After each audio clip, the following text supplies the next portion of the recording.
Part 34.3 Surah Saba, Sheba, Assalamu Alaikum. Welcome back to Sufi Essence with Hammad Syed.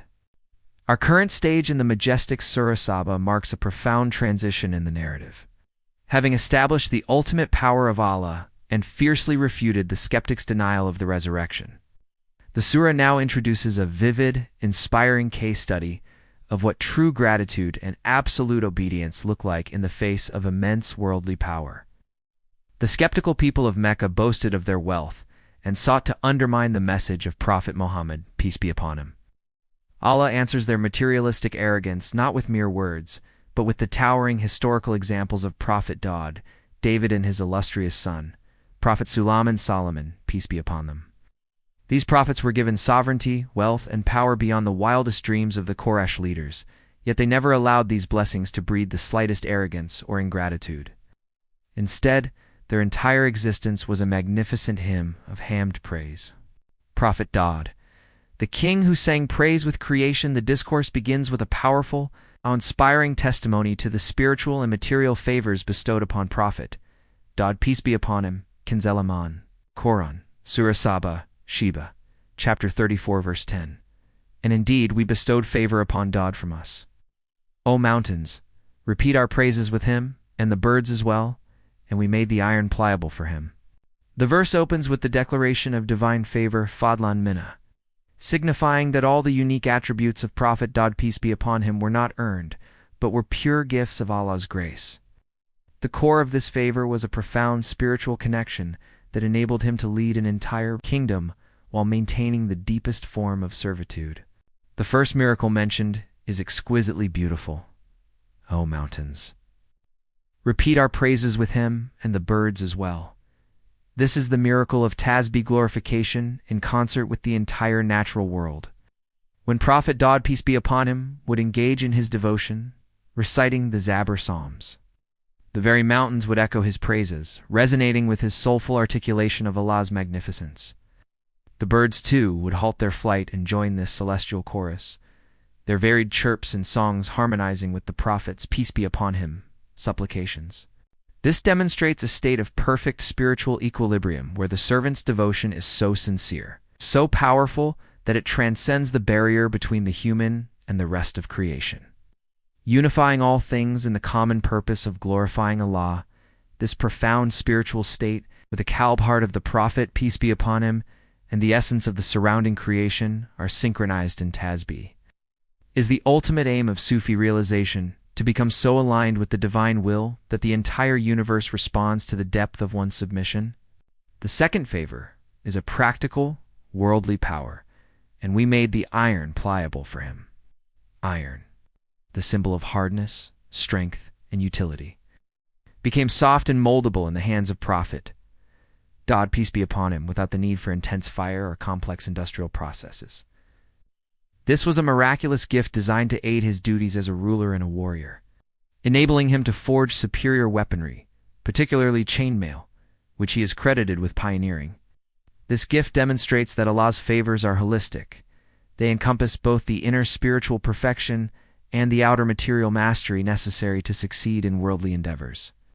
The lesson for the ruler and the leader is that true dominion and material excellence are merely tools granted by Allah to be used in his service, never ends in themselves.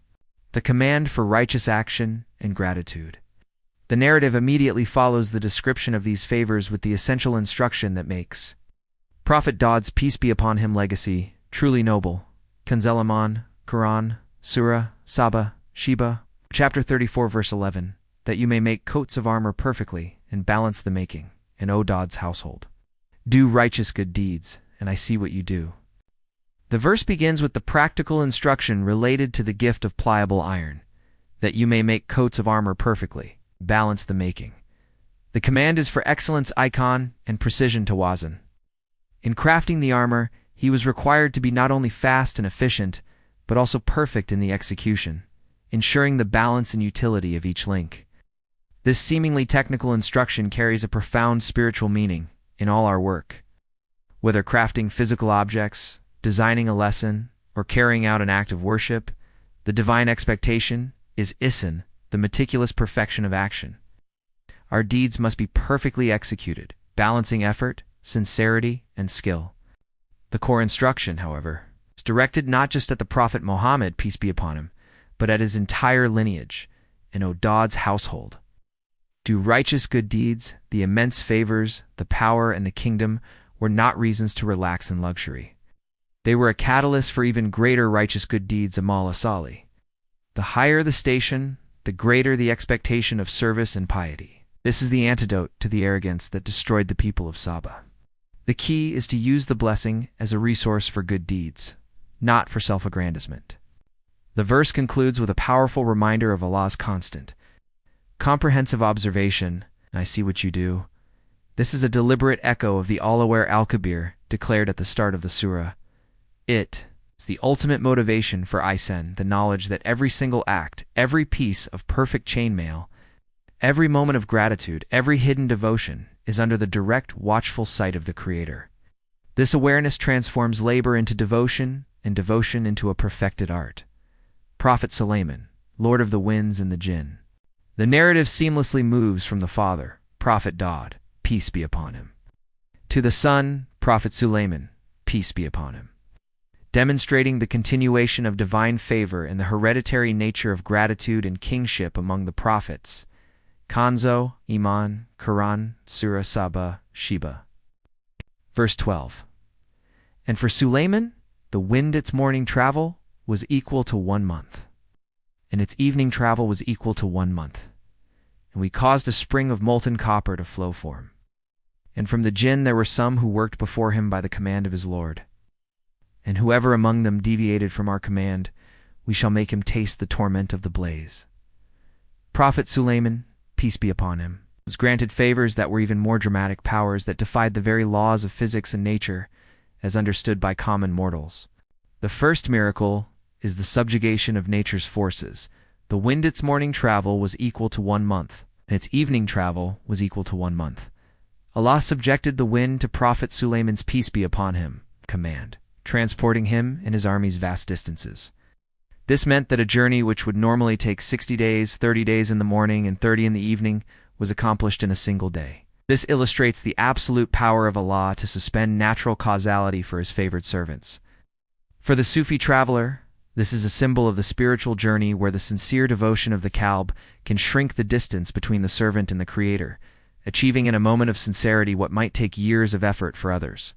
The second favor is the mastery over the earth's elements, and we caused a spring of molten copper to flow for him. Copper, usually requiring mining and immense heat to refine, was made to flow like water from a natural spring for Prophet Sulayman, peace be upon him. This signifies material prosperity and the ability to command resources far beyond human capability, all for the purpose of building and maintaining a just, global kingdom that glorified Allah. The third and most remarkable power was over the unseen world. And from the Jinn, there were some who worked before him by the command of his Lord. The Jinn beings of fire, unseen by human eyes and possessed of immense power and speed, were subjected to the Prophet's peace be upon him, authority to perform complex, rapid, and heavy labor, building his majestic palaces, temples, and works of art. This ultimate authority over the physical and metaphysical realms was a clear, unambiguous sign of Prophet Sulayman's peace be upon him, prophetic station. This immense power was critically accompanied by a strict system of accountability for the rebellious, and whoever among them deviated from our command, we shall make him taste the torment of the blaze, even the Jinn being superior to humans in certain powers, were subject to the consequences of disobedience, underscoring that the law of Allah applies universally, regardless of one's power or station. The fruits of obedience and the secret of death. The immense power and labor of the Jinn were directed towards the construction of magnificent structures, a testimony to the glory of Allah's appointed king. Kanzalaman, Quran, Surah Saba Sheba, chapter 34, verse 13.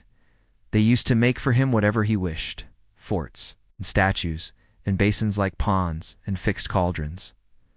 O Dawud's household, work with gratitude, and few among my servants are truly grateful. This verse details the magnificent projects undertaken by the subjected Jinn, forts for defense and governance. Statues Tamathyl, interpreted by scholars as intricate, sculpted works of art, not objects of worship. Permissible in the law of Prophet Sulayman, peace be upon him, basins like ponds for water storage and purification, and fixed cauldrons for mass food preparation. All this elaborate, magnificent construction was for the operational management of the vast, complex kingdom. The key command, however, is a direct injunction, central theme that serves as the moral compass for the entirety of Surah Saba.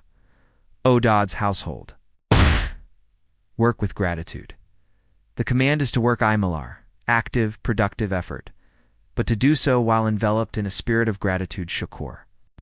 The work itself becomes the highest form of thanksgiving to Allah. The Sufi teaching is that true gratitude is not merely saying Alhamdulillah with the tongue, but translating that recognition into tangible, righteous action, using the eyes for seeing good, the hands for doing good, and the heart for intention. The verse delivers a poignant, universal truth that validates the extraordinary efforts of the prophets. And few among my servants are truly grateful. The word truly grateful, shocker, refers to the one whose gratitude is constant, comprehensive, and manifested in every moment, in every action. This is the spiritual rarity that separates the excellent muhsin from the merely good. The vast majority of people, even when showered with blessings, fall into the trap of taking things for granted, mistaking the gift for the giver, and slipping into the arrogance that afflicted the people of Saba. This pronouncement encourages the believer to strive for that rare, elevated state of perpetual shukwa, the secret of Sulayman's passing and the lesson for the Jinn. The profound narrative of Prophet Sulayman, peace be upon him, culminates in a mysterious and powerful event that reveals a critical lesson about the limits of knowledge. Even for the most powerful creatures in the unseen realm, Kanans, Iman, Quran, Surah Saba, Sheba, chapter 34, verse 14. So when we decreed death upon him, nothing informed the jinn of his death except the worm of the earth which ate his staff. So when he fell, the jinn realized that if they had known the unseen, they would not have remained in the humiliating torment. This verse recounts the miraculous nature of Prophet Sulayman's peace be upon him passing. Allah decreed death upon him, but the Prophet, peace be upon him, passed away while leaning upon his staff. Remaining upright and appearing alive to the jinn who were tirelessly working below him, the jinn, believing him to be watching, continued their harsh labor in fear of his known retribution. The secret of his death was revealed only by the humblest of creatures. Nothing informed the jinn of his death except the worm of the earth, which ate his staff. A small termite, following its natural decree, gradually consumed the wood of the staff. When the staff finally disintegrated, the body of the Prophet, peace be upon him, fell to the ground, revealing his death to the jinn, after a period of time known only to Allah. The final sentence delivers the punchline and the central lesson for the jinn and for humanity. So when he fell, the jinn realized that if they had known the unseen, they would not have remained in the humiliating torment. This event decisively shattered the widespread pagan belief, even among the polytheists of Mecca, that the jinn possessed absolute knowledge of the unseen al-Ghayb. Had the jinn truly possessed knowledge of the unseen, they would have known Prophet Sulayman, peace be upon him, was dead, and would have immediately ceased their difficult and humiliating labor. Their continued toil proved that their knowledge was limited, contingent, and entirely subservient to the divine will. This is a powerful categorical negation of the superstitions and divinatory practices that relied on the supposed omniscience of unseen entities, reinforcing the lesson of the surah's opening verses that only Allah is the knower of the unseen al-Mulk. Hadith. To connect the miraculous power and material blessings granted to Prophet Dawud and Prophet Sulayman, peace be upon them, with the core Islamic principle of gratitude and excellence in work, we reflect on the following profound saying of Prophet Muhammad, peace be upon him, narrated by al-Mikdam. May Allah be pleased with him. The Messenger of Allah, peace be upon him, taught, "No one has ever eaten a better meal than that which he has eaten from the work of his own hand." And indeed the Prophet of Allah, Dawud, used to eat from the work of his own hand. Sahih al-Bukhari Hadith 2072. This hadith is a powerful commentary on the life of Prophet Dawud, peace be upon him, and the spiritual value of self-reliance and honest labor. Although Prophet Dawud, peace be upon him, was a powerful king who controlled vast wealth and commanded nature, He did not rely on the treasury or others for his sustenance. Instead, he worked with his own hands, utilizing the gift of pliable iron to forge armor. This practice elevated his earning to the highest spiritual rank, as no earning is purer or better than that which comes from one's own honest, effortful work. This hadith thus reinforces the command in Surah Saba, O Dawud's household. Work with gratitude. The act of working diligently is not just a worldly necessity, it is a profound act of worship and gratitude, shukr. It honors the dignity of the servant and provides the purest form of provision, a lesson that links the highest form of kingship with the humblest form of labor, all to the glory of Allah. We have explored the magnificent lives of Prophet Dawud and Prophet Sulayman, peace be upon them. Models of powerful, grateful servitude, starkly contrasted against the impending doom of the ungrateful people of Saba. Let the profound spiritual synchronization of Prophet Dawud, peace be upon him, with the mountains and birds be our aspiration for Ihsan. And let the mystery of Prophet Sulayman's, peace be upon him, passing forever, remind us that knowledge of the unseen belongs to Allah alone. Our only path to salvation is work performed with sincere gratitude. Let us now supplicate, drawing from the profound lessons of these verses, asking Allah to grant us a deeper understanding and to guide our every step. O Ar-Rahman and Ar-Rahim, whose favors upon the prophets are boundless, grant us the strength to be truly grateful, Shaka. Instill in our hearts the purity of Prophet Dawud's alayhi salam Tasbeeh, aligning our praise with the song of creation. Enable us to perform all our work with Ihsan and perfection, making every deed a profound act of thanksgiving to your majesty. We seek your protection from the arrogance that led to the destruction of the ungrateful and the spiritual blindness of the heedless.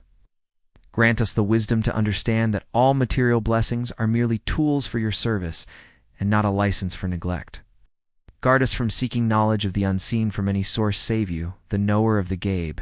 Bestow upon us the profound spiritual contentment and self-sufficiency that comes from eating from the fruit of our own honest labor.